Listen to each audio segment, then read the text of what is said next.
our meeting of the Airport Authority Board for July. Hold that mic for you so you can. It's a little unusual to have it on the second Thursday, but there was something going on that interfered with it last week. We will begin by calling for an approval of the minutes as provided, and I believe there has been a slight change.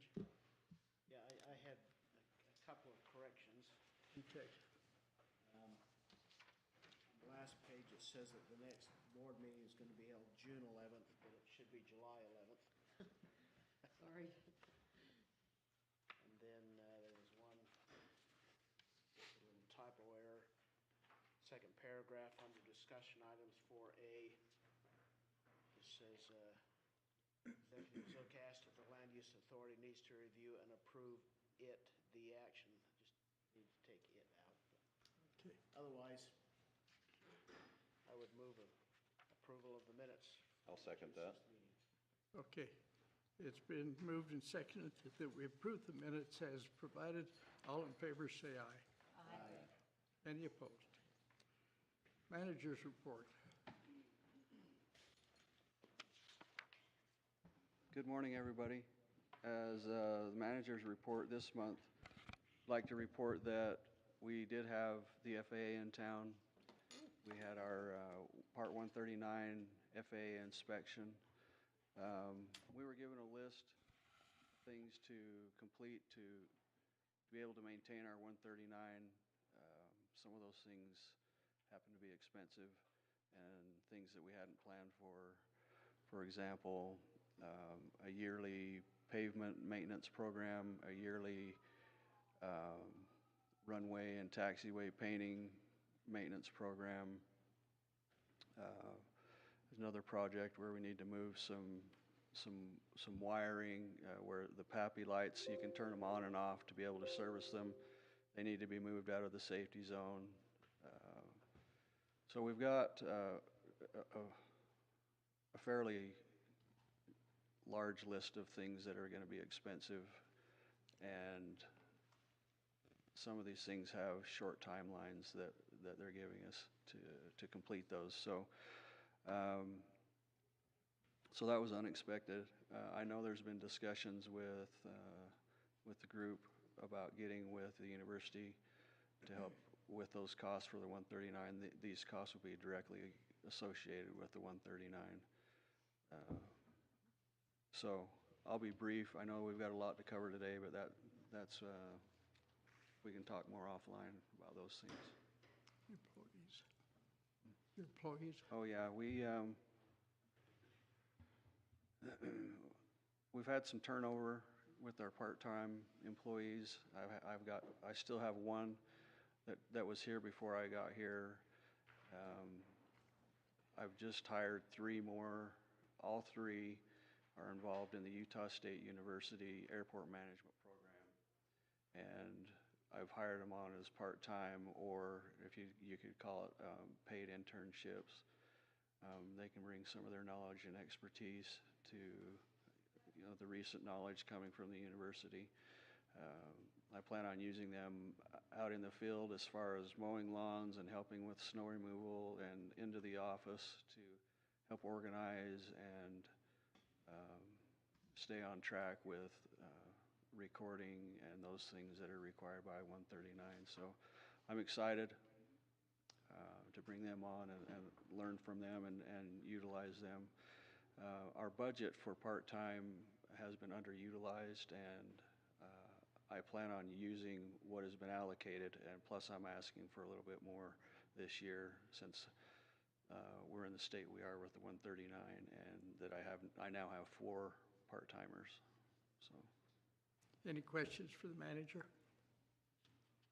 Thank you. yep. I'm going to suggest a slight change to our agenda for to maybe free Taylor up. Would you give your Union Pacific report now? Sure, absolutely.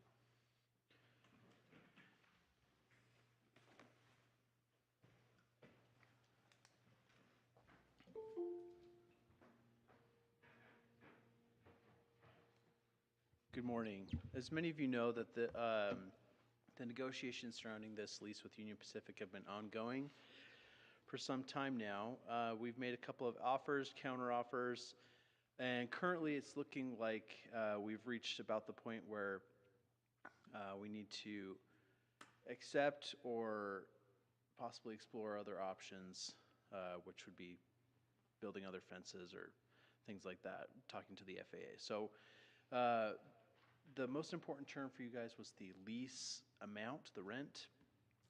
Originally, you may recall, the amount that Union Pacific wanted to charge yearly was over $61,000.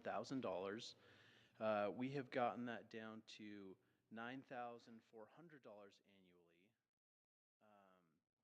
We were able to do that by explaining the value of the property and the easements that encumber the property, as well as get creative with Union Pacific with a license to some of the property that doesn't charge us any money, and leasing part of the property. And so that figured $9,400. In the agreement, the rent, Union Pacific expects a certain rate of return on their investments, so we negotiated that the rent increases by 3% annually, cumulative every year, and then not more than once every 5 years, they can work on redetermining the fixed rent. And so this change, it's significantly more than what the airport was paying for that 20-year lease that was approximately $750 per year. But given the nature of the property and the nature that we need that fence where it is, and it would be extremely expensive and onerous to remove it or to build a different fence, I think this is a pretty good compromise. We've negotiated them down to a fraction of what they were asking for yearly. And so my recommendation is to accept the lease. I sent it to Mr. Chair, and my assumption is you disseminated it through the board or members of the board. You've had a chance to review this. I've reviewed it. I haven't sent that to them. I was waiting for your presentation today. Okay. We can go through it in more detailed terms if you'd like. Much of it is boilerplate language related to insurance and some of the things that they are required to have by federal law regarding to hazardous materials and wastes, but most of those terms are either not applicable to us or very little risk, because there's no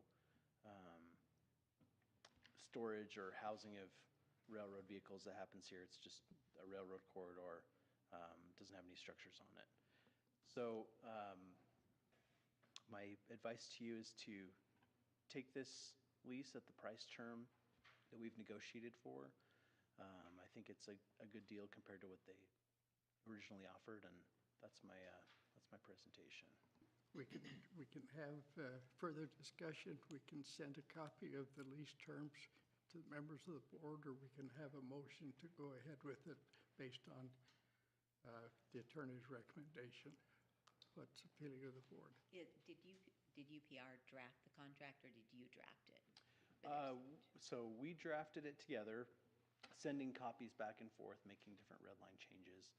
So this is the sum of Craig Carlson's work, my work, and Union Pacific's work. And the part that we are not leasing but Licensing. What are the terms for that? The terms for that, we're not paying any cash out of pocket to license that. But what is the future of that license? Are there any implications going forward? Not that I'm aware of. My understanding is that that's wrapped up into this lease, and so what we're paying on is just that 4-acre section, and the remainder 5-acre section is what we're licensing.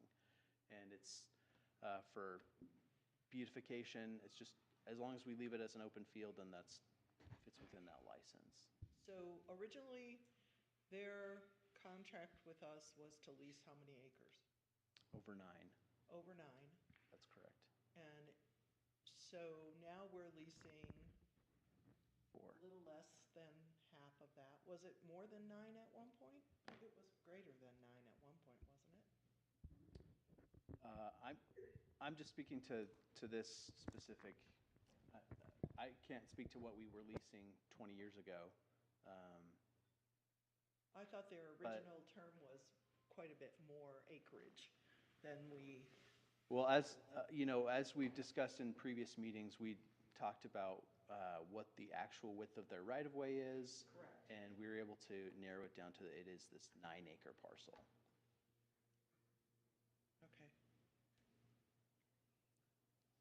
Taylor, I really appreciate the hard work that you've put into this and commend you for the tremendous progress you've made. This is not an easy task. I think we all know that working with the railroad can be quite challenging. So thank you so much Thank you. for everything you've done to make such great progress.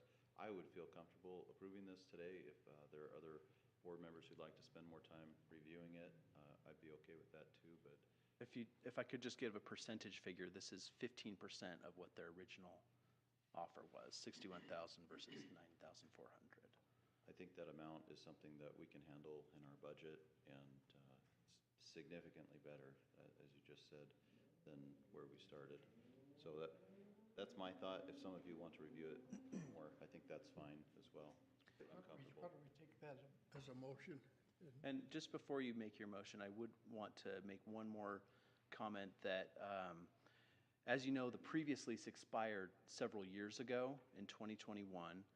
And so part of this agreement is that we pay this lease beginning backdated to that date when the previous lease ended. And that we pay this yearly amount less any amounts that we've paid so far to get us up to current rent status. How many years ago did that? 2021, so 3 years, almost 3 years last month. So does it increase from 2021 at 3%? Yes, that's correct, 3% annually. So what we're going to pay for this year is, But, so that, what it takes into account is, so beginning July 21st, I'm just reading straight from the contract, beginning July 1st, 2024, it's at $9,400. And so the one-time payment that we make is $28,200 for the period of July 1st, 2021 through June 30th, 2024. There's no increase or no penalty for the period of time that we They're not did penalizing pay. us, and there's no increase for that 3-year period. So we just make that one lump sum payment of $28,200, and going forward, $9,400 annually, increased by 3% annually. Ryan? I think it would be good for us to have it as a general rule. We probably ought to see something in full detail before we adopt it. And I think it probably ought to be specifically added to the agenda. The agenda item would just simply say that this was an update rather than voting on an actual contract. So I think we should get it, and I would propose that we have it on the next agenda for a vote to approve after we've actually had it. I support that. Okay. Is there a time-sensitive nature to this, Taylor? I think, The contract says it starts July 1st of this year. yes. I think that, as in any contract, I think they're eager to get it signed and get this behind them. I know that the person managing this at Union Pacific has changed portfolio, so he doesn't even manage Utah anymore, and this is one of the last things that he's trying to wrap up. So, but if we have to tell them, hey, we need to wait well, it approximately is 4 more weeks, 3 more It weeks. is a public process, and if there are people who would like to speak to Sure. it, I think it is appropriate for us to put it on the agenda as an action item. Sure. Instead of just a report. And I can advise Union Pacific of our discussions today and let them know that the final vote will be in August. He'll be happy to know that we're moving forward. Great. Okay, thank you. Thank you.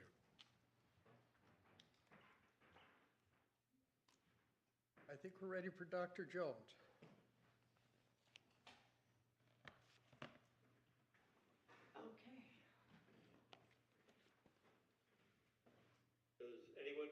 sake of any opening introductions, or should I just launch into my presentation? Let's get on with it. All right, very good. Janine, I'm going to start sharing. Okay. Can everyone hear okay? I hope.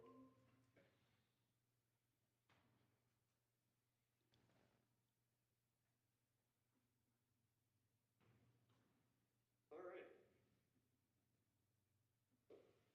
Janine, it's not working like it did the other day. We can see it. Can you make, Oh, but I wanted to make it more legible with, Bigger. can we make it full screen? Yeah, can you make it be full screen? Just go into presentation mode is all you need to do. right click. No, just go. Well, I guess we're gonna be stuck with that. Anyhow, good morning, everybody. So I'm Dr. Mike Jones. I'm speaking to you from rolling hot North Carolina today. And the subject is going to be the 6 months that we've spent on He the needs to audit push and that. and operations of your airport. So Mike, Can everybody hear me okay? Mike, can you just click on the bottom and make it full screen? I was trying to do that and it didn't want to do that. And I don't know, maybe I do it here. Yeah. Correct. Aha! You just taught me something new. All right. Can you X So, out the people? And let me just get into the general discussion. I've got 3 or 4 introductory slides. And what I want everybody to know is that this was a very, very long process. And really a lot of digging into different parts of your airport and how it works and why it works and how did it get to be the way it is.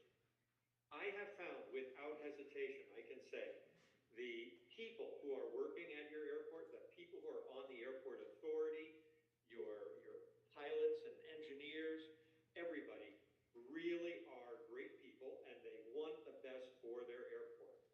And the problem comes that the airport's been dealt kind of a tricky hand to play.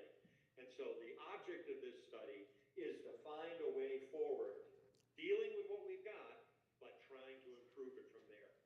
Now, I had originally, and I told John Kerr this, I had sliced this down to just about 20 slides.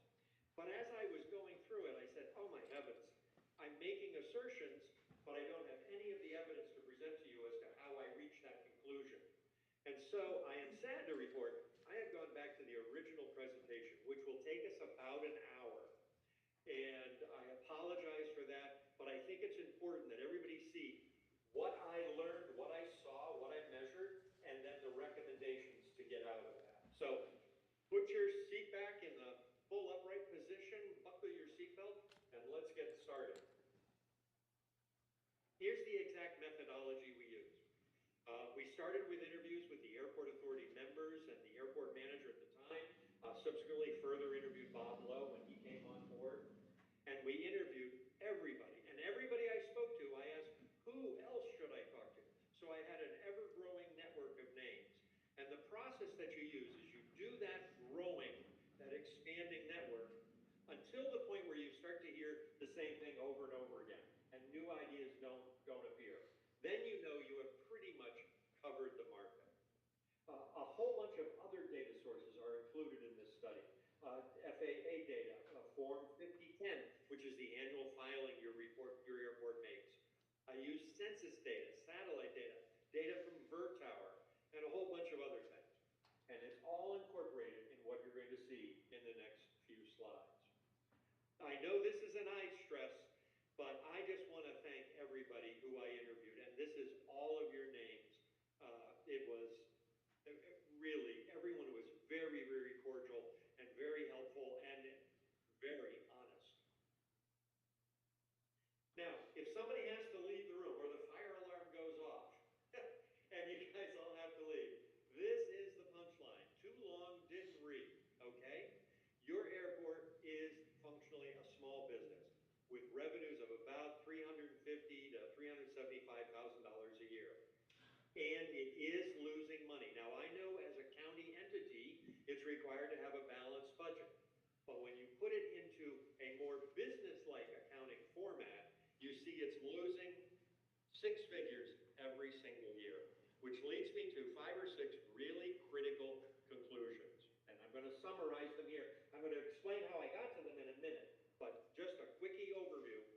The airport is not operating in a sustainable manner, and that is one of the FAA grant assurances. That's your job, to operate it in a financially sustainable manner. You don't have the right tools, you don't have the right revenue sources, and you are absolutely not customer focused. There is no sense of what do my customers need, what can I do to help them more. As Bob just mentioned, the FAA in their discussions with me were very, very concerned about your Part 139 status. And I understand that subsequent to my research, you've had a meeting with some of the people at USU, and they believe the Part 139 football flights are extremely important. That's a real contradiction, a real dilemma, and we have to resolve that. Another thing that I can tell you without fear of contradiction is, compared to your peer airports, and we'll talk about this in a minute, you are underperforming your peers. And part of that is the struggle with split ownership, part county, part city. And I think that's going to be going forward, one of the issues that really needs to be considered. So all that said, however, let me come to a really important situation, which is to say, I think with relatively small adjustments, mid-course corrections, as a pilot might say, I think the future of this airport could be very bright. And let's take a look at more details. Okay. Another little bit of an intro. There are 5 things you need to know. These are my conclusions, but I think they are absolute rock solid. And here we go. First of all, everybody asks me about commercial airline service, and I do not see any hope for commercial airline service in the near future. You're too close to Salt Lake City. You people drive in way more than people do here on the East Coast. And somebody, one of the FAA people actually said, in Utah, people will drive 50 miles to get groceries. Driving 90 minutes to Salt Lake City isn't even noticed. And I heard that repeated again and again. But yeah, I just go over the hill, I'm there in 90 minutes, and I'm off on my flight. So you're too close to Salt Lake City to get reasonable amount of commercial airline service. Your market's too small, TSA's too expensive, and of course you don't have any sort of a passenger terminal. The second thing that is an absolute rock solid fact is governments don't do a very good job running for-profit businesses. Your airport is a for-profit, should be a for-profit business, and it's not. And airports have very specific technical needs, and as a general rule, and this is not any reference to the city government of Logan or the county government of Cache County. I have found this with all of the airports that I work. California is a particular nightmare for this. But they don't do a good job running for-profit businesses. There's a big difference. Here's a way to think of it. There's a big difference between a constituent, who is a person who has to use your services, versus a customer who can choose to go someplace else and take their business elsewhere. When you separate the kind of behaviors you can get with a constituent, like a fire marshal can demand certain things, the health safety guy, the food inspection guy, can demand certain behaviors that a customer-oriented operation can. That's a real issue. Here's another one, and I hope I get a smile from this. Any of you are old enough to remember Star Trek? Remember they had a prime directive. Well, the prime directive for Logan, Utah Airport has been, don't spend any money. We don't have any money to spend, so don't spend it. And as a result, you have really strangled the airport. Interestingly, you have relinquished, this part in boldface is really important, you have relinquished most of your sources of revenue and retained most of the operating costs, such as Bob was just talking about, pavement markings and runway markings and pavement management and wildlife, building development and all that. So you have not had the funds to do the staff development, to do the capital projects and the strategic plan. And time has really run out.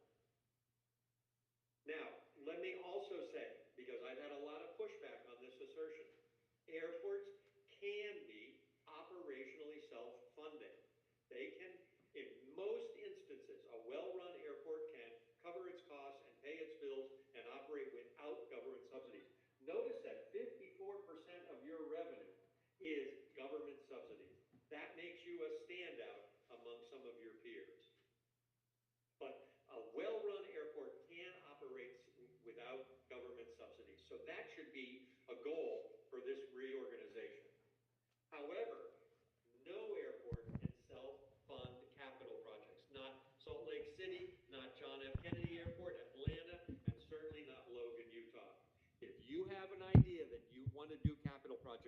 some of these are urgently needed capital projects, you are going to have to find an external source of funding, whether they be bonds or property taxes or whatever it is.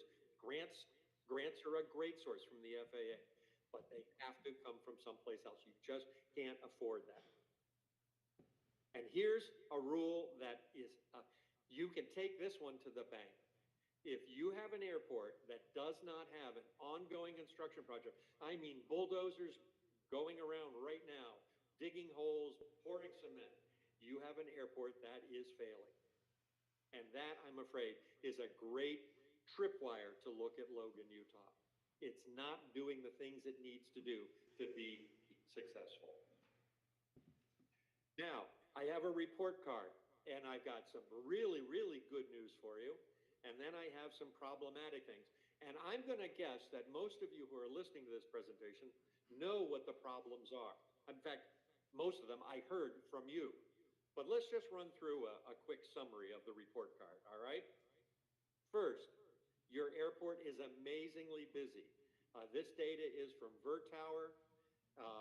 And as you can see, Utah State University did over 70,000 operations, and Leading Edge did almost 10,000, and there's a whole bunch of next tier operators who bring in a fair amount of business. This is an astounding accomplishment. I don't know if you're the second busiest airport in the state or the third busiest, but you are certainly one of the busiest in the state, and probably one of the busiest on the whole western half of the country. And notice that, by the way, I'm going to come back to this point just a little bit. See that circle on the lower right? All the other, you have 861 operators who do in total only about 10,000, maybe 12,000 operations. Here's another conclusion I want. I hope Aaron Dykes is listening to this, but USU and their program was absolutely amazing. I was thrilled to see it, thrilled to see how they were working, the size and the complexity that they were attempting to do. In my experience, going around and talking to other airports and other flight schools, you guys are one of, I mean, you're right up there with Embry-Riddle and North Dakota. Absolutely doing a super job. Which brings me to a conclusion, which is my third bullet there. The USU aviation program is an asset that should be protected and cultivated.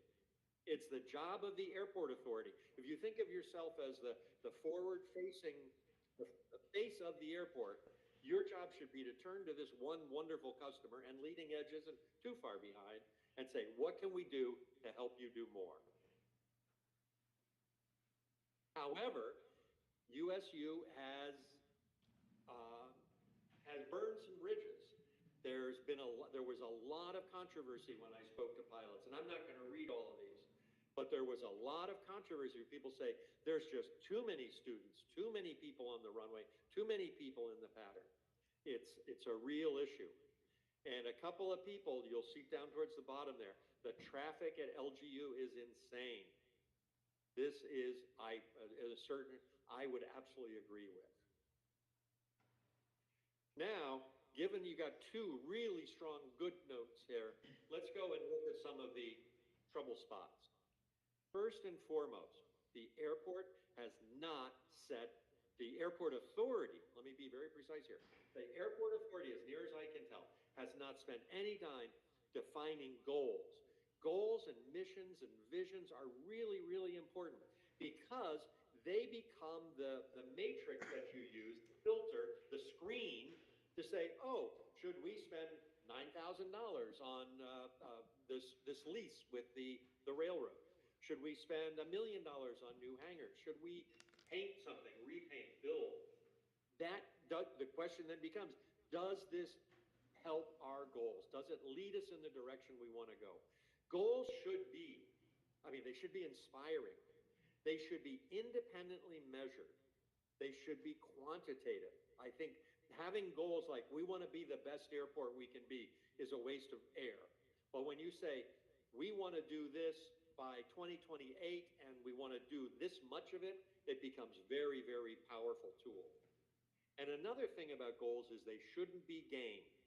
And so I have run into other airports where that's a real issue.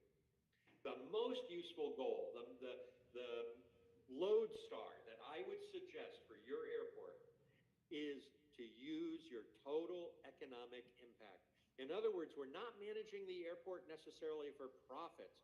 We're managing it for the total economic impact it gives back to Cache County. And that helps answer the question, why do we even have an airport? We have an airport because it's generating 30, 40, 50 million dollars in economic impact. It's creating hundreds of jobs. It's teaching hundreds of students how to get great careers. Those are meaningful goals, and that's, I think, where your airport should be headed. I would urge at your next meeting, there should be a very good discussion. This should be a strategic issue for your very next meeting. What should be the goals for our airport? The next item is, getting back to that economic impact, is you're not doing very well. Here are your peer airport. Actually, this was a list of all the airports in the state, sorted by total economic impact. Obviously, Salt Lake City International, it's in a world of its own. Ogden and Provo, much, much bigger cities. But look at Cedar City. Look at St. George.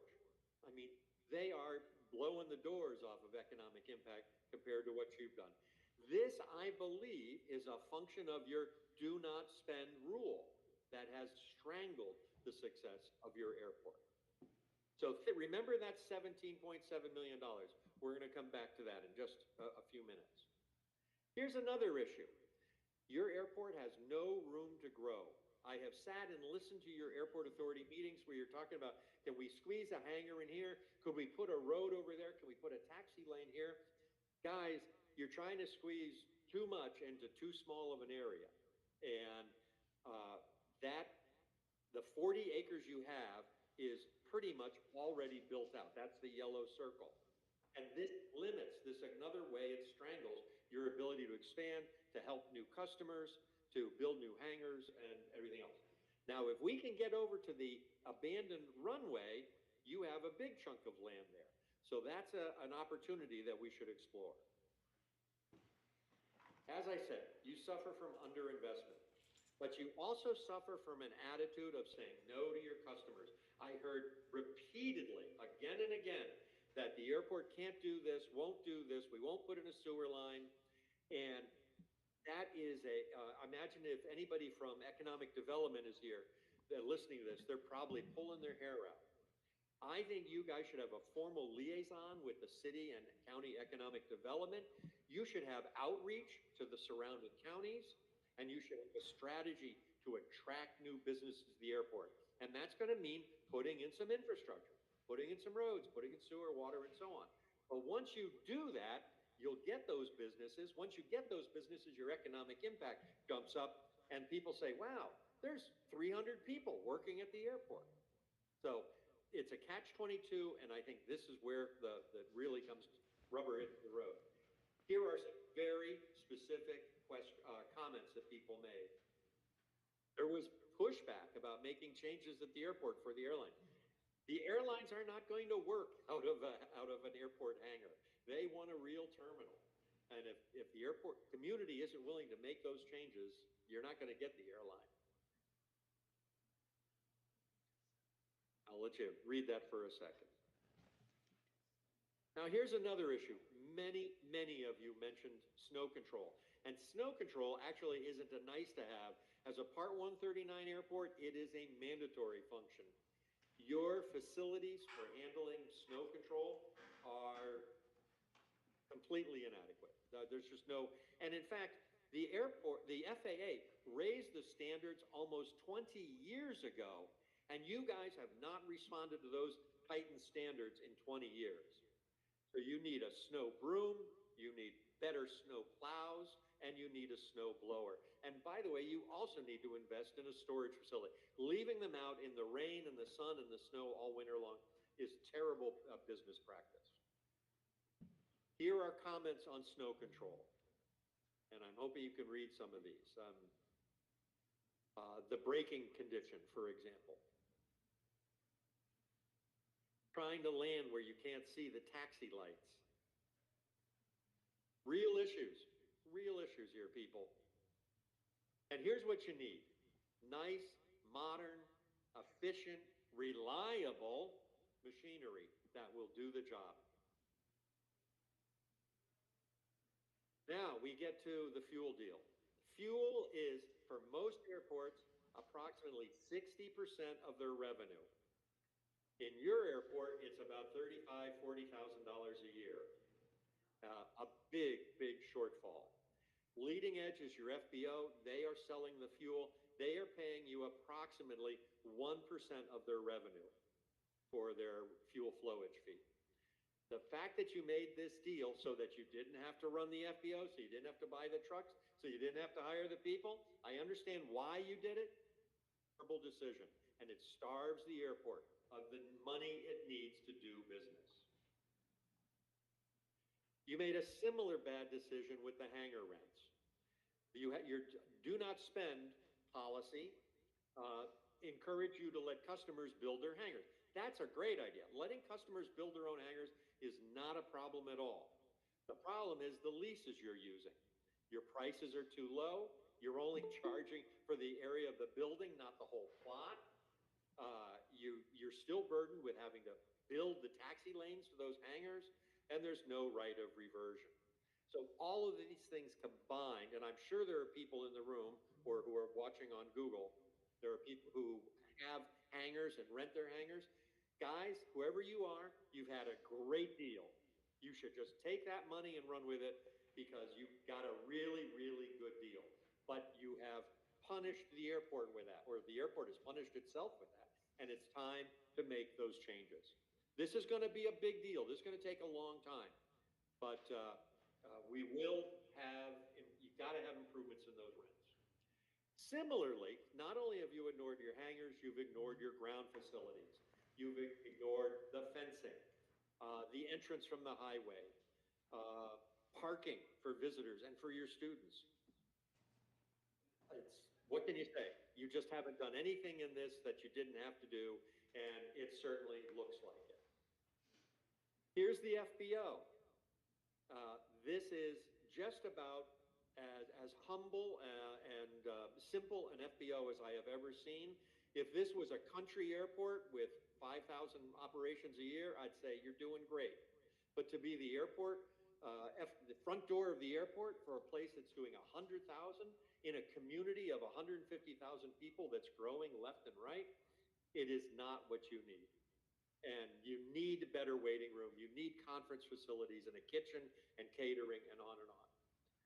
This contract with Leading Edge goes to 2047, to which I say, Scott, you did a great, I hope Scott's listening. Scott, you did a great job. You negotiated a great contract for yourself. The airport screwed up, and this needs to be remedied in some way. And I have some recommendations coming up. I offer you these. The ramp is a mess. The terminal's very small and drab. The airport needs a vastly improved FBO. I mean, you can't argue with it. It's absolutely... And by the way, Scott said that the airport would not let him improve his terminal or hangar. If that's true, that goes back to the earlier thing. You're not listening to your customers and responding to what they need. So here's what your terminal looks like. This is the face of your airport. Let me just compare and contrast. Here's what other people have. And these are not grand. These are not huge and elaborate. These are $2, $3, $4, $5 million buildings, but they make a much more wonderful impression. They say, your business is welcome here. We want you, and we appreciate you coming to Cache County. This is a big deal. Oh, and here's another one. This is part 139 again. That's your fire engine. Don't know if many of you have ever seen it out on the ramp. It only has 20 miles on it, and it's a 12-year-old machine. The tires are out of date, going to cost $8,000 to replace all those tires. And by the way, as part of your Part 139 requirements, this machine, which only has 20 miles on the odometer, has to be replaced in 3 years. So get ready. You're going to have to write a check for $1 million if you want to keep the football team coming. By the way, I had a lovely conversation with your fire chief, and they are great people, and they enjoy working out at the airport, and they enjoy the extra training that ARF requires. But he said, please don't think you can give us this machine. He says, you can't even put it on a public highway. It's too big, it's too slow. He says there's just no place it can go, which I thought move it over to the city, it'd be great, but it didn't work. All right. As you might expect, ARF is expensive.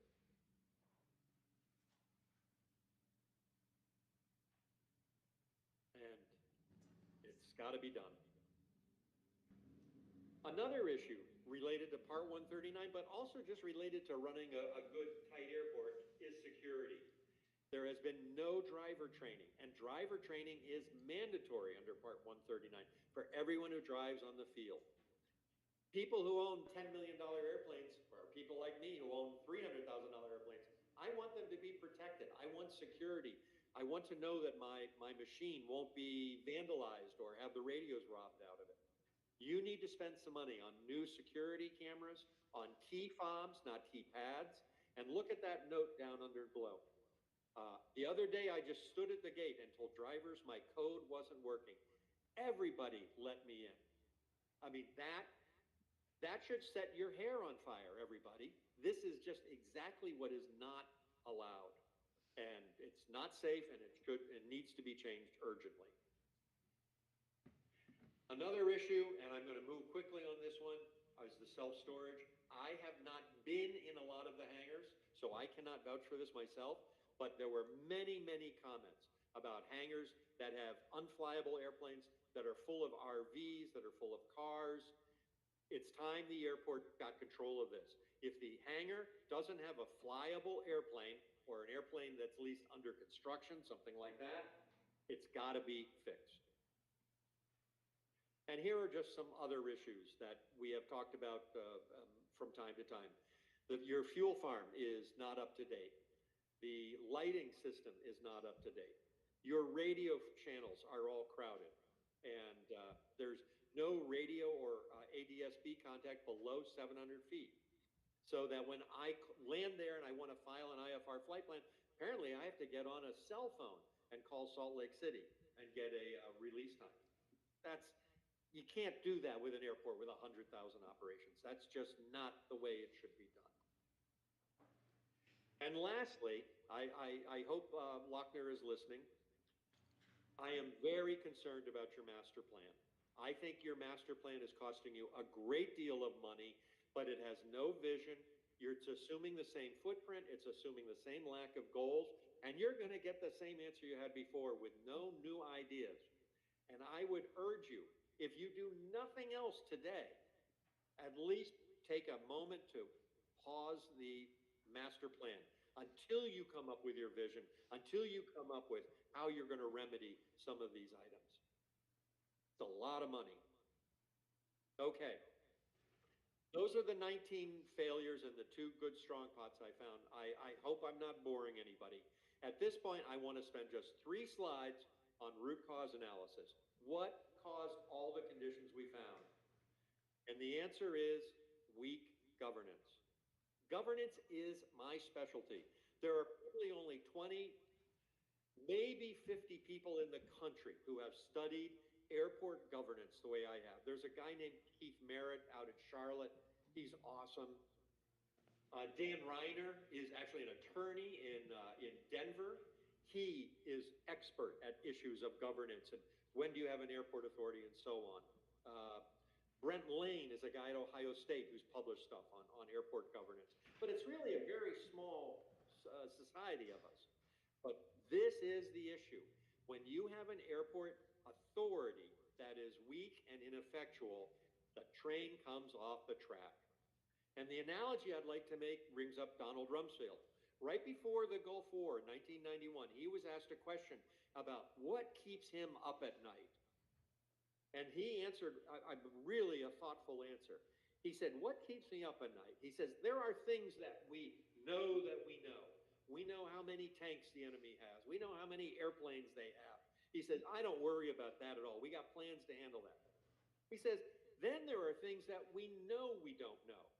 We don't know, perhaps where their fuel is stored. But that's a hole in our knowledge, but we know it's a hole, and we're going to make accommodations to fix that hole. He says, what keeps me up at night are the things that I don't know that I don't know, that have just completely slipped by. And I think that's exactly the analogy in which your airport authority finds itself. You simply have insufficient aeronautical expertise.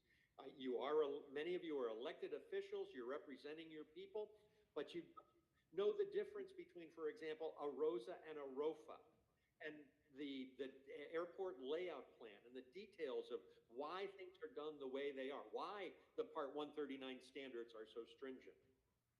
And that has built up over time. We get in this situation where you've relinquished your revenue, but retained all the costs, and you're running a money-losing business. So, the airport authority itself is the problem. But customers want a working airport. They want an airport that's successful. They want to run it like a business where they pay attention to customers. Look at that, fourth one down. John Kerr is wonderful. I mean, everybody I spoke to personally says the people on the airport authority are doing everything they can to do the right thing, but their hands are tied. And that's the dilemma that you face today. In short, you're out of money and you're out of time. With that all said, I now would like to present some near-term recommendations. And these recommendations come in 3 groups. The first one, and oddly, some of the ones that sound so simple and easy to do actually may be the most complicated, but we'll talk about it. But they come in 3 groups. One of them pertaining to governance, one of them to finding new sources of revenue, and then one to community service and customer service. Okay, prescription number 1, 2, and 3. I really think we need to do something to get people on your airport authority who have expertise in fields that you do not. You need expertise in civil engineering. You need expertise in aviation law. You need expertise in marketing, and even just customer service. Even just event management would be one thing you could think about to bring to the airport authority. Next, I think a real problem stems from having both the city and the county owning half of the airport. I think one of you should probably merge it into the other. And I don't know whether it should go to the city or go to the county. Truthfully, I don't care. But by focusing in that, you'll have one set of priorities, one set of goals, and make life a lot easier. And lastly, the airport needs to be run as an autonomous quasi-public business. You should have a for-profit general ledger and chart of accounts and books. You ought to be able to say, hey, our profit on fuel is such and such %. Our gross margin is this. And all the modern for-profit management and accounting procedures. Here's the real issue, guys. Airports that are run as part of a government, as your airport is right now, generate about 5% of the economic impact of more autonomous airports. Airports that can go out and operate more like a business do 20 times better than what you're doing. And that's a fact. And here's another thought, getting into who should be on the airport authority, or maybe a satellite board, or whatever you decide to do. Marketing and business. I absolutely think you ought to have your economic development people on your airport authority, or at least be a non-voting member or something like that. I really think you don't need politicians, because you guys have different agendas than people who are concerned about the airport. You do not need geographic representation. Like Hyde Park should not necessarily have a quote-unquote seat on the board. That's not what you need. You need lawyers, and you need civil engineers, and you need financial people, and so on. And I must say, I think you ought to have term limits. 8 years, 10 years, 12 years, something like that. After all, you got to get new blood in, new ideas, new eyes to see things differently. My strong recommendation is use total economic impact. I told you I'd come back to this, and here it is. Use total economic impact as your goal. Utah did it in 2020. They're getting ready to do it again. They're thinking it's going to be in the 2026 budget. It's an independent study. It's well documented. Everybody understands the math and science behind it. And I think what you ought to do, you ought to say, right now we're doing 17 million, according to the state. I think we should say, let's try and see if we can get it to 27 million or get it to 30. Pick a goal, put your peg in the ground and say, we're going to get our economic impact up to there. And now what do we have to do to achieve that goal? Here is a comparison of the economic, and for this, I have to put my glasses on, okay? Ogden has $328 million of economic impact.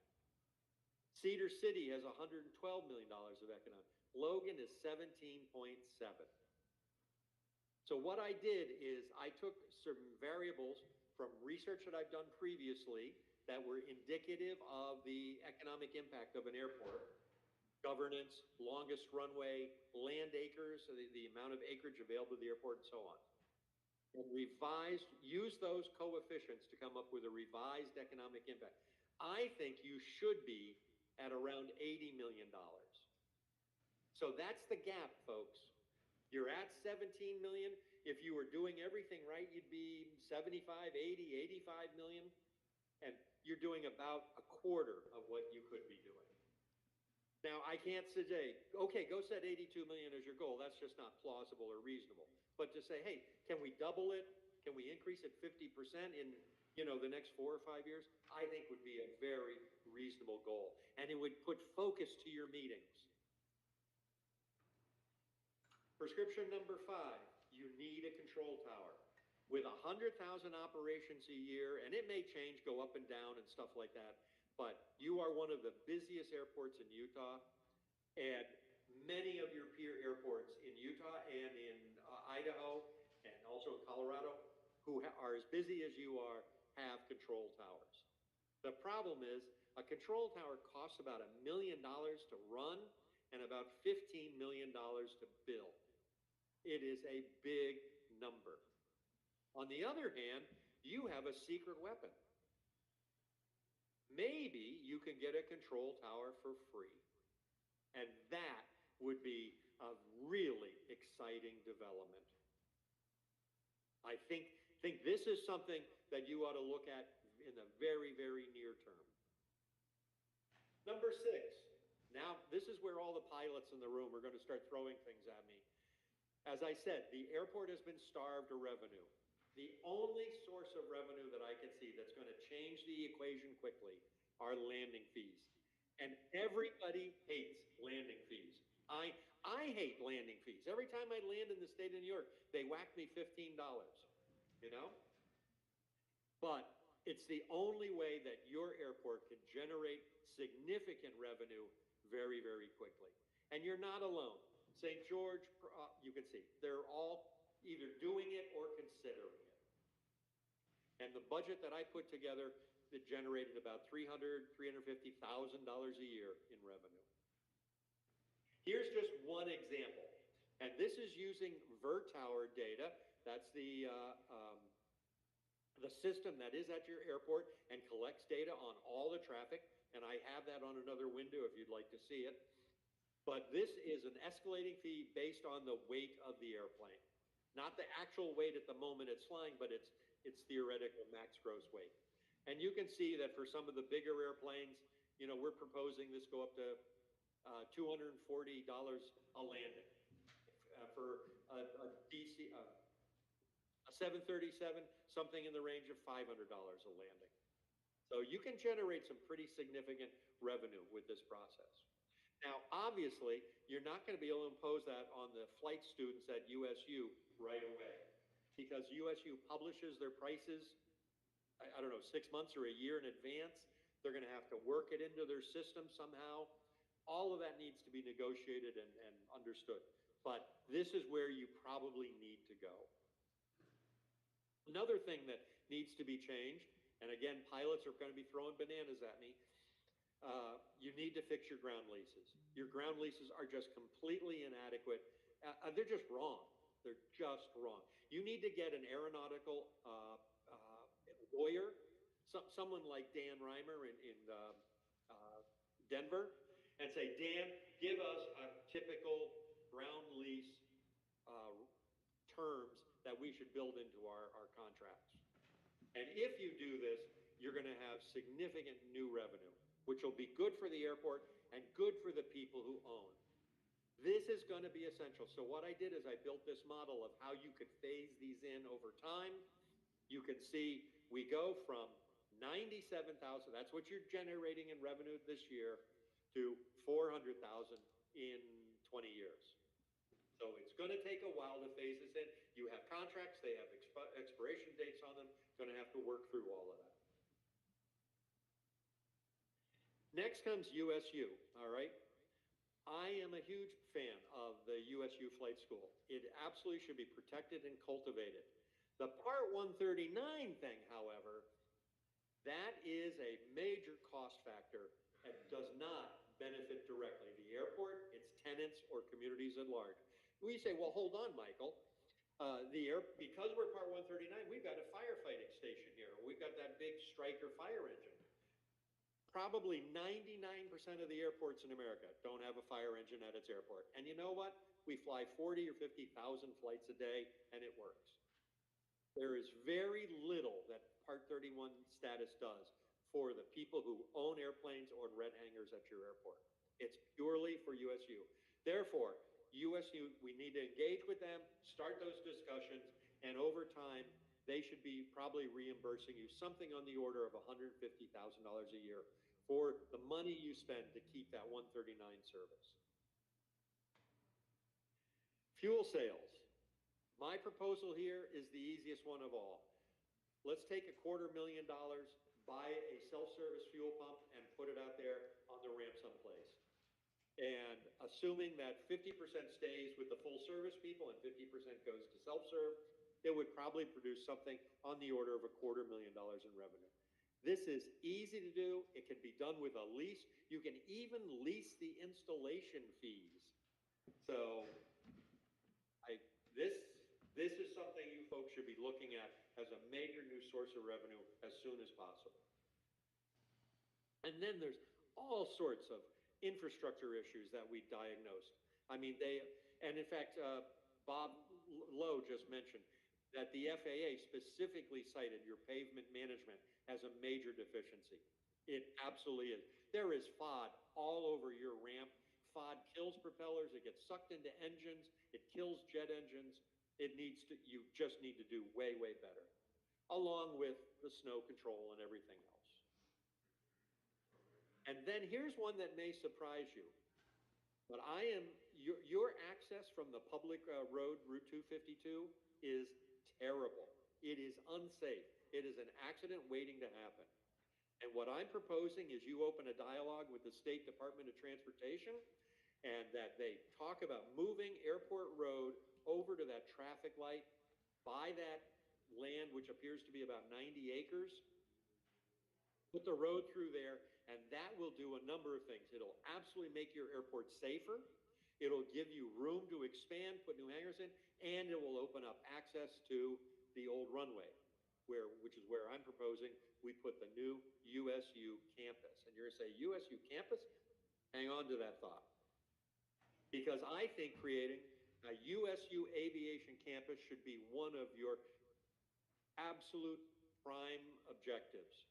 It should be stated. But guys, do you know how big USU is?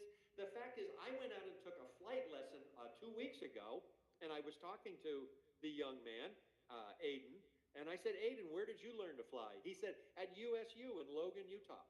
And here we are, 2,500 miles away, and my instructor came from your school. I said, do you know Aaron Dykes? And do you know? Oh, yeah, they're all great guys. So your school there is changing and helping the entire country, maybe even parts of the world. But you've got 8 different hangars. You've got 50 airplanes. They're sprawled all over the place. What I'm proposing is USU and the airport should band together and say, let's create a state-of-the-art aviation campus. This is going to make us the premier aviation facility, maybe west of the Mississippi. It's going to make you more efficient. It's going to make you safer. It's going to free up corporate hangars that right now are filled with Diamond aircraft, and we can put big jets in them. It's going to be great. And you put it over near the abandoned runway. And by the way, just coming back to that, This does not necessarily have to be USU money or the airport money.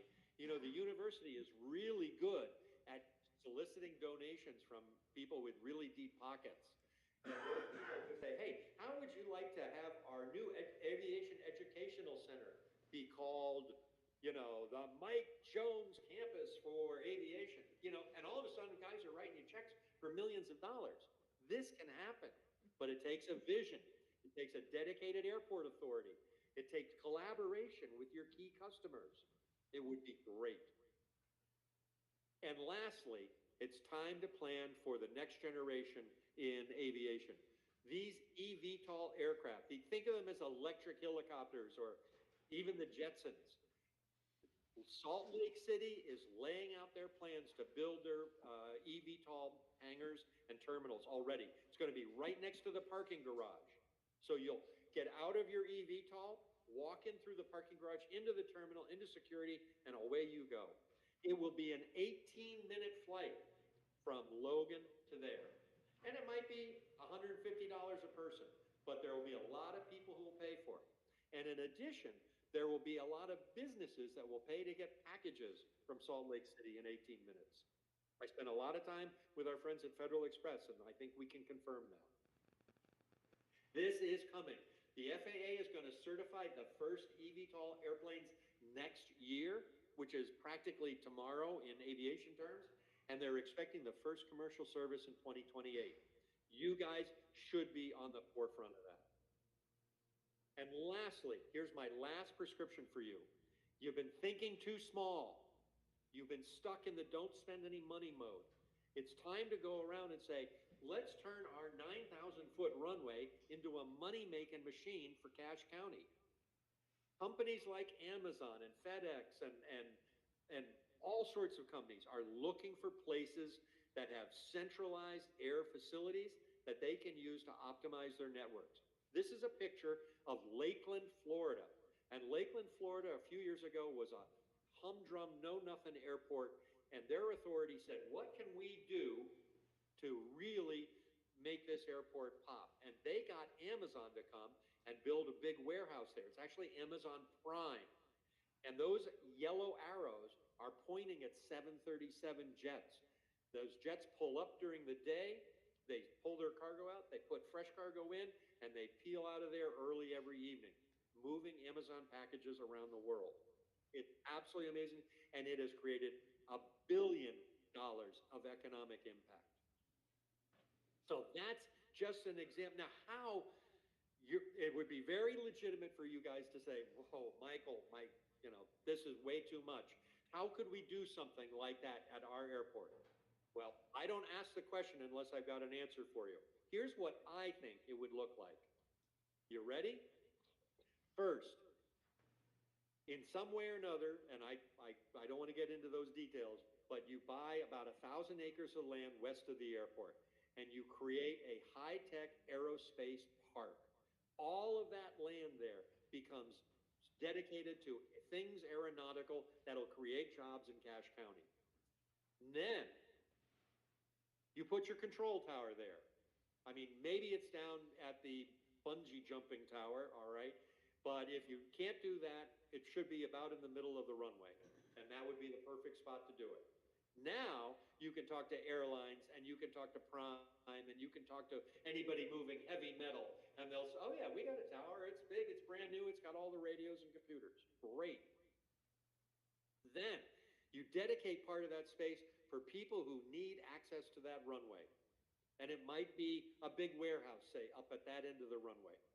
And the 737s come in, they park, they load, and off they go.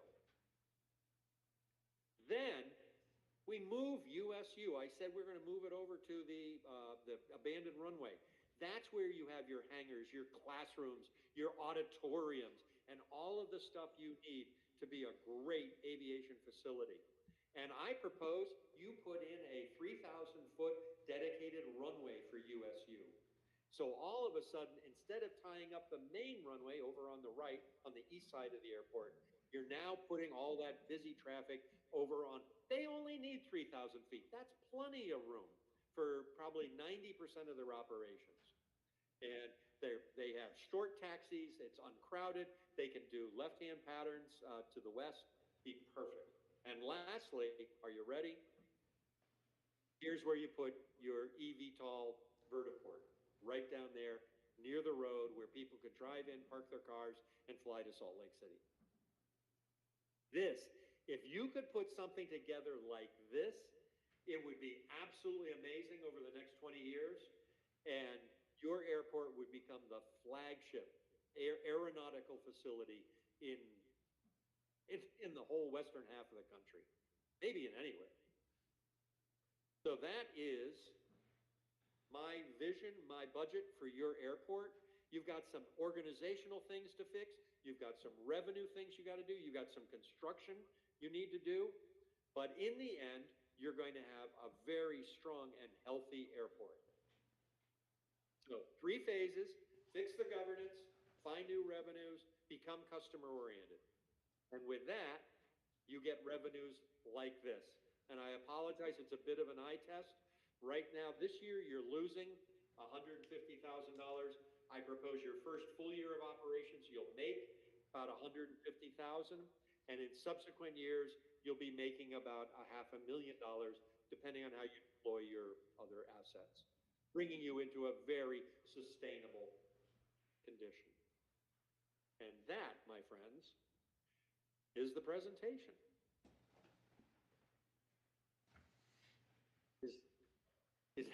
Is anybody ready to shoot me? I mean, I apologize, you know.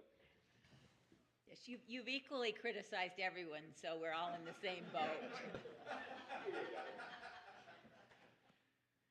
Well, you've given us a lot as a board and as customers to consider, and we appreciate your efforts.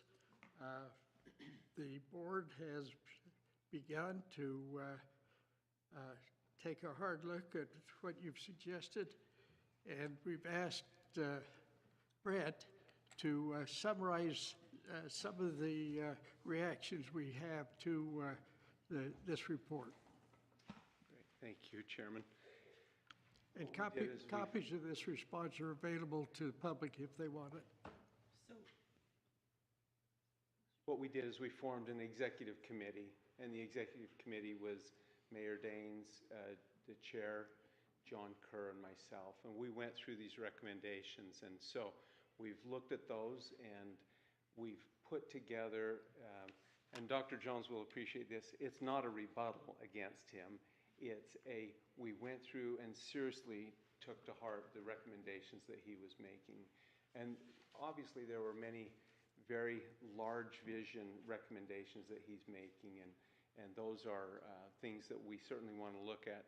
There are smaller things that we need to be doing as well, and we put together what we are going to propose to the rest of the board, how we would approach and attack many of these recommendations and how we should address them going forward. So I'd just like to read just a little bit of this, if you wouldn't mind. Copies of this will be here as well. On behalf of the Airport Authority Board, we appreciate Dr. Jones's report and the extensive effort of interviews and authorship required to put it together. As you went through, very detailed, he did a great job in supporting his recommendations, his findings and recommendations. As the chairman just indicated, we'll be posting a complete copy of the report as well as this response on the county's website. We acknowledge there are many things we can do to improve LGU, both financially and operationally, and that is one reason we commissioned this report. We were aware of some of the issues raised by Dr. Jones, but wanted an outside aviation professional's perspective that could potentially confirm our thoughts and even identify issues we might not be seeing. Dr. Jones came highly recommended and provided consulting service and provides consulting services to many airports, and we felt he could give us the insight we were looking for, which he has. Historically, as background, when weighing the options of either expanding services at the airport or limiting expenses, typically the airport authority's priority has been to limit the expenditures. We would like to share the good news, which he touched on, and that is, as far as the airport, we have balanced the budgets LGU, and we currently have reserve funds. In direct contrast, as was indicated earlier, a report was commissioned, an audit on Ogden's airport, and they're running about, over the last decade, they're about $15 million they've needed to be supported by the taxpayer funds. So that is positive, and I think that the airport board, those that have been involved in the past, have worked hard to accomplish that. And we've been able to help facilitate and foster the Utah State program, and we're pleased with what's going on out there. As we've reviewed the report findings and recommendations over the past few weeks, there are many good recommendations in the report that are actionable, some fairly quickly, others which may take considerable time and effort. We look forward to engaging with airport users as we move forward with the process of evaluating these recommendations and keeping in mind the impact of some of these recommendations to the airport users as well as those on the airfield, how it may impact our current FBO. There are some issues and items that we disagree with Dr. Jones, which we will appreciate what he's done. There are some things that may not be a good fit for Cache Valley. As indicated earlier, we've formed that executive committee. We've also formed a lease/logistics committee to look at the leases. And we recommend looking at putting together a safety committee with many of the airport users and address some of the safety issues that have been brought up. Also, as stated, we've started discussions, the executive committee. We had some initial conversations with Utah State University's leadership. We didn't want them to be caught off guard with some of these comments that are being proposed, and so we've started those conversations, and those will continue. Plus, we look forward to working closely with other users of the airport as we approach these recommendations to make sure all voices are heard as we move forward. As a note as well, Chairman John Kerr and Mayor Holly Daines met with Senator Chris Wilson. He has some involvement with UDOT, which helps oversee the airports, and so they've met with him and explained some of the possible needs at LGU. So in light of the report and the recommendations that have come out, the executive committee has a recommendation on each one of those, how we would approach them and by whom, and in order to save in light of time, we're going to just make the report available. So again, we really appreciate what Dr. Jones has done. We believe there are many things we can do to help move the airport forward. It's an important asset in this community. We don't take it lightly, and we want to make sure as an airport board authority, we're doing what we should to move it forward. So that's the summary of that, Dr. Chairman. Are there particular questions or comments from other members of the board? I just want to say thank you to Dr. Jones. I can't say how much I appreciate the insight, the work, the expertise, the technical knowledge that he has brought to our community to help us address these issues. Thank you so much, Dr. Jones. Anything else? As members of the public, you'll have opportunities going forward to give your input on the recommendations, and we look forward and seek your help in improving the future for the airport. If nothing else, we'll move on to the next item on our agenda. Who's going to be spokesman for that lease and the lease committee? Lease and logistics. Ryan's looking at me, I'm looking at him. We had 2 meetings, and we discussed the issues in the current lease that we felt Dr. Jones' recommendations would apply to. I have sent those to the attorney, and I assume you have them. I sent them. new lease proposals? Uh-huh. Yes, I have Yeah. them, but I have not reviewed them. You've not looked at them yet? I have not had the chance to review them yet. Okay. So we made some recommendations on the basic lease itself. We also made recommendations on lease rates, and we incorporated a lot of what Dr. Jones had indicated was appropriate. We felt like Taylor should have the opportunity to review it prior to bringing it to the full board for review. Okay. Does that summarize? That summarizes very well. I think at this point, we're looking to try to find out a balance, and as that comes back, I think, as we come back, the full report, I assume, is going to be released in some manner so they can look at that, and we looked at his recommendations and kind of said, yeah, we think that's good or bad, or whether that's appropriate for ours, but as it comes back, I think getting some public input on that as it comes is helpful, but we thought give Taylor a chance to review and look at what he can from that side. And so anyway, it'll take some time, but I think we're trying to make some progress there. Dr. Jones mentioned an aviation specializing attorney out of Denver that he recommended give us input on it.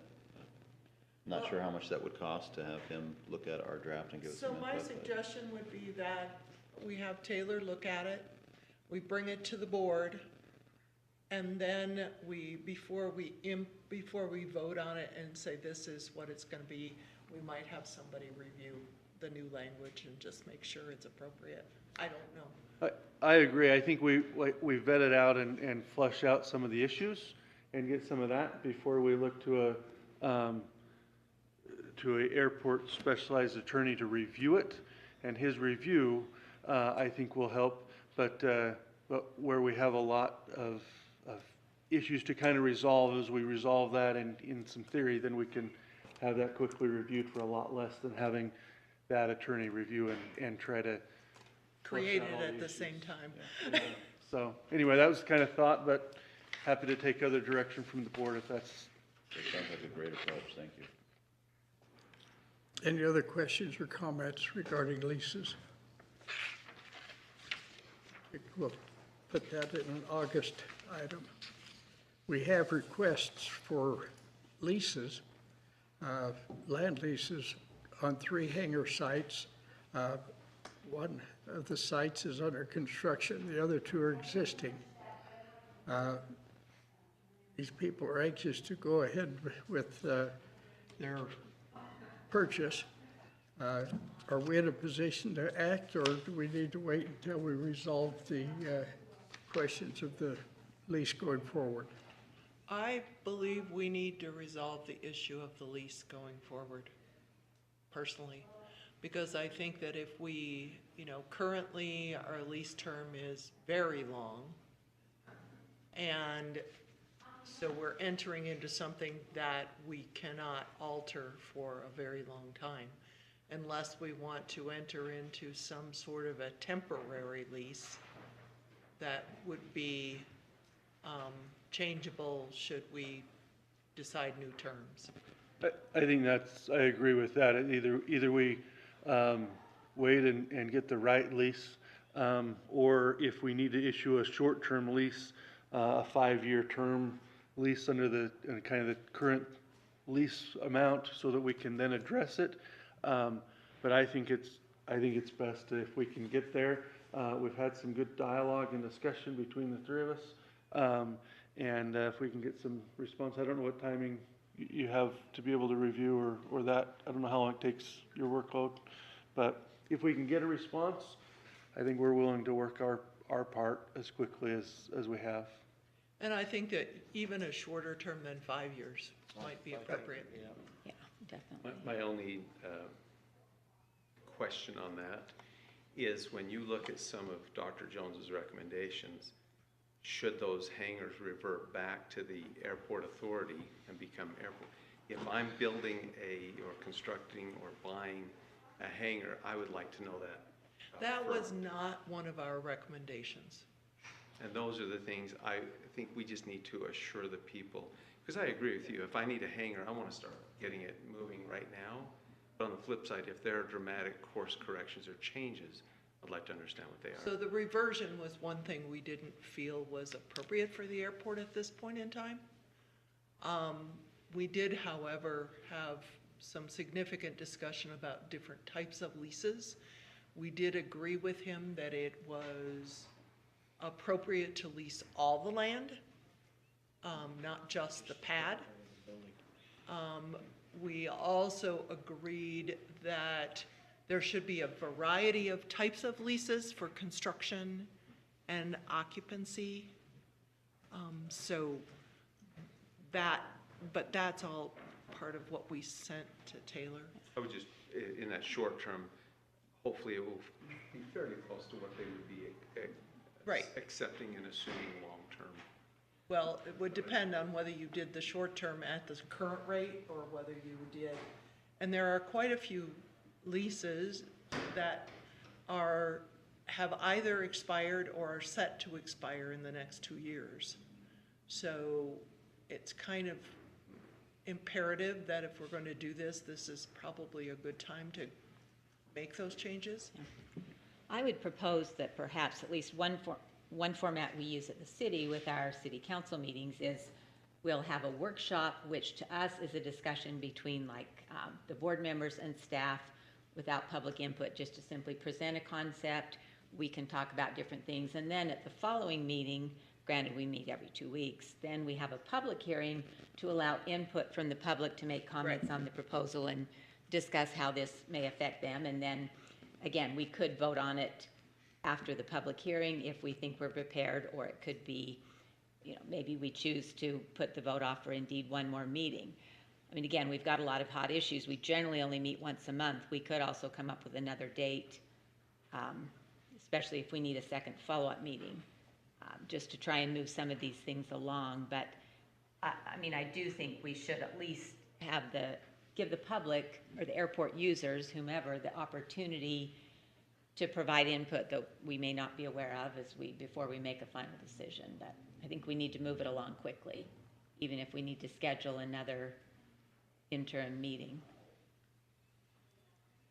With regard to the hangar requests, let's hold those in abeyance. Let's anticipate that we will have something similar to that workshop at the August meeting. And with the goal in mind, Dr. Jones said we should have goals. With the goal in mind that we'd be able to, with public input, come up with the revised lease format and rates for discussion in August, and final determination in September. So John, if we do a workshop though, we would workshop it in August. We would have a public hearing in September, at which time we could vote on it, Yes. right? Okay. I would say those that are interested in hangars, whenever this can be advertised, it would be good for them to be able to review what Dr. Jones has suggested. At least that would give them an idea of some of the consideration and the reasons why. If that's I don't know how that public, but they could review that just in that time so that they're informed and educated instead of having them wait and then find out the information. And it's not set that that's all we're doing. That's the recommendation. Wasn't the plan to put this on the internet, online? Right. Janine has a digital version from Dr. Jones of the full report, which, as an executive committee, we recommended that be posted right after. We'll also post again our recommendations on how we move forward. We could also maybe get the slide deck from Dr. Jones from his summary today. That may be a quicker way for people to get through a summary rather than, although it's a fairly quick read here, but. And it's well indexed so that you can search to that recommendation pretty quickly. So that's the nice thing. So anyway, it's my thought. The only question I would have is, would you like to have the recommendations that our committee made given to the entire Airport Authority Board ahead of a workshop? I think that would be important, yeah. I think goes As to soon Taylor's as- time frame, and so if, Yeah. depending on how quick you can work in. I received it 36 hours ago, so. No, that's fine. Working No, diligently. that's okay. I just didn't want to rush at this point, I know he's got it short now. I don't want to Right. rush the next spot. If he has a 6-week lead time, then it's unrealistic for us to ask it in 4 weeks. So that's more I just want to be respectful of the lead So time he has on this stuff. whenever, Taylor, you have the opportunity and you let me know or let me or Ryan or both of us know, then we can send it out to the board. Of course, thank you. Okay. I know, we met on Friday after 4th of July, and I figured you probably weren't around.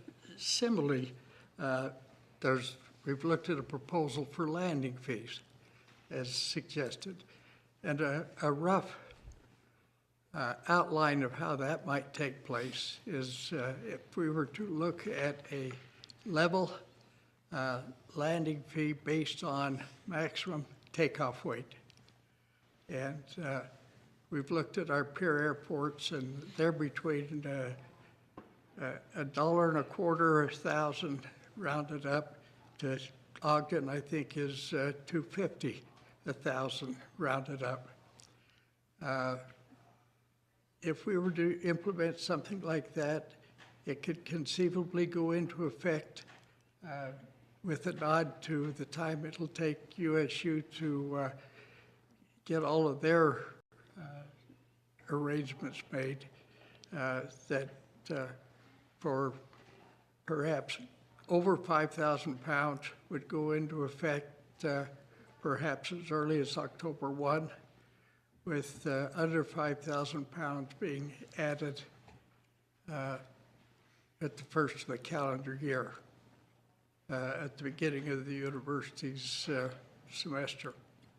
And just one of the recommendations from the executive committee, in addition to discussing the leases in a workshop format and then allowing for public hearing, we would recommend that that be done with the landing fee proposal as well. So we, again, have a chance to gather input from airport users. Can we do them both in August? Yeah, that was the thought, right? Yep, Okay. would follow that same format. Safety Committee. That role has been handled on again, off again by an operations committee, which included representatives from the FBO, the airport, and the university. And it would be well if that group were to meet again and look at Dr. Jones's recommendations and concerns and see if there are things that need to be done immediately. We have looked at his recommendation to unclutter the frequency, but all of his suggestions seem to come from the notion of a tower operation which has about 5 frequencies working simultaneously going through a single spot. In a self-announced airspace, having more than one frequency governing the planes in that airspace seems to be a means of compounding the problem rather than clarifying it.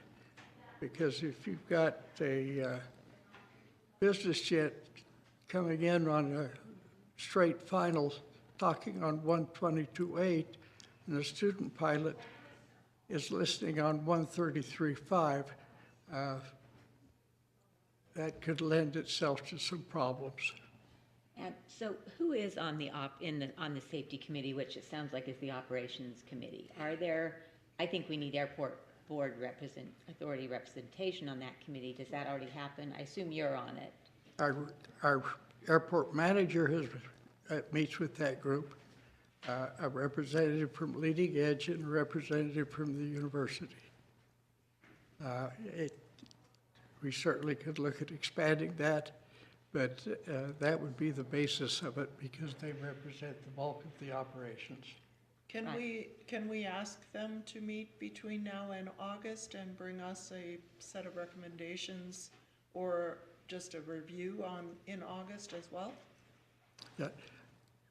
Aaron, could you, Well, and I think we need an airport authority board member to liaison with that group. I mean, are you Yeah, interested in yeah, doing that, I David? was Because, just about to say I'd be willing to do that. great, because we've got the other subcommittees assigned, and that is obviously a key interest for the county as Yeah. the operator. So if you'd be responsible for maybe setting up that operations committee meeting and coming, I mean, it could be a pretty long meeting in August, everyone plan on that, but, I mean, that's one of the key things I think we need to immediately start addressing. Absolutely, I agree. Great, thanks for doing that. go for it. Judd? Yep. We've got some funding notifications. Bring us up to date. Absolutely. So we've got, obviously, two ongoing projects. One's just wrapped up. So a construction project just finished up that was finishing out the lighting and signage project. So that one's all wrapped up other than some of the final paperwork. The airport master plan is proceeding along well.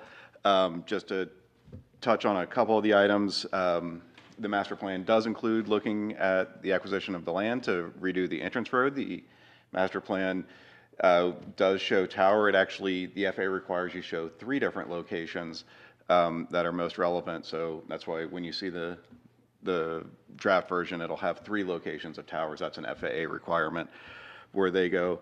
And then the development that in the report was laid out as the USU campus of sorts. That area is shown for significant development, although it doesn't call out the need. It just shows here's additional aviation development in this particular area. It doesn't classify it as USU. And associated within the area is also significant infrastructure for the EV tolls that will be coming. So that is the ongoing master plan project, and then, like I said, it touches on all of the different infrastructure aspects that were brought out in the report.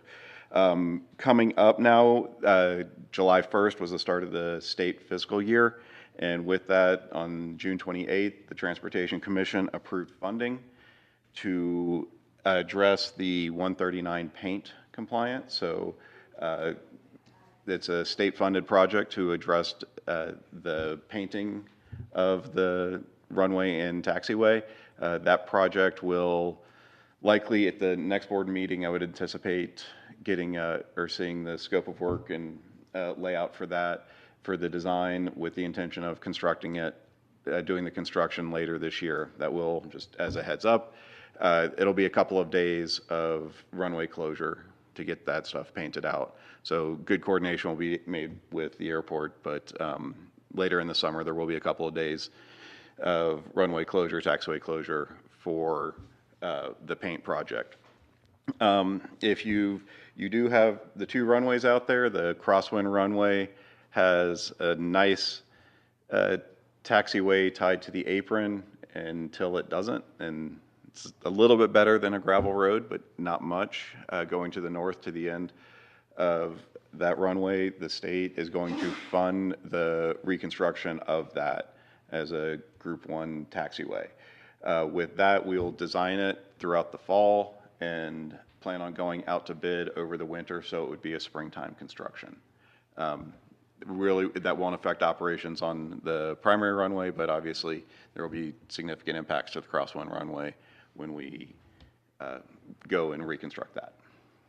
So those are the ongoing. Does the executive committee, would there be any interest in maybe having, just scheduling a Zoom call so we could maybe dive a little bit more into, you know, some of Dr.